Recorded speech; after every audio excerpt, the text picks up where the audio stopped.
Rob McMahon with Expert Village. We're going to do a demonstration on using an orbital sander here.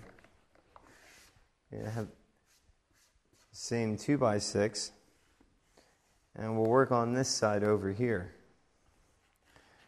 Now, the thing about the random orbital sander is that you can direct it much more of where you want it to hit.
As you can see, it's polishing it up nicely, but it's not removing the material at the rate that the belt sander was.